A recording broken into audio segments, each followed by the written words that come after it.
vandals have defaced the Every Child Matters sign by the Orange Bridge in the Alberni Valley, twice in the last week. You know, it was pretty angry, I'm not going to lie. Extremely disappointed and really honestly just disgusted. First, with the derogatory term to First Nations. Then, swastikas were painted. I thought about the millions of people who lost their life in the Holocaust. I thought about the millions of soldiers who risked their lives to fight for our safety. Yesterday, the Tseshaht First Nation put out a call to the community to come together and paint over the symbols of hate. I call for people to come out and help.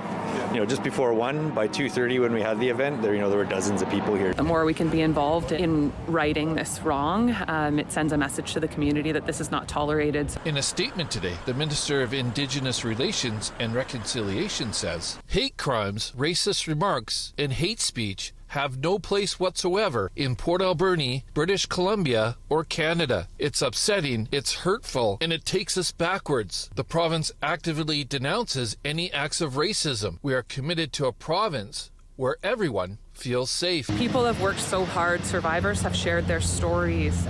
It's so personal in Port Alberni, and I think that is why this is just so shocking. The Tseshaht First Nation was home to the Alberni Residential School, painted sections of the bridge orange with the Every Child Matters message after the discovery of unmarked graves at the residential school in Kamloops. There's survivors across the province who have never come back here since they attended the school. Tseshaht First Nation has stood resilient in the face of racism and will continue for the next generation. The resiliency comes from our ancestors and I think the people before us. It comes from our survivors, but it also comes from us standing up and saying, hey, we need to create a better world for our kids. The RCMP are investigating the latest incidents, and Tseshaht First Nation will be installing cameras in the area. Andy Garland, CTV News, the Alberni Valley.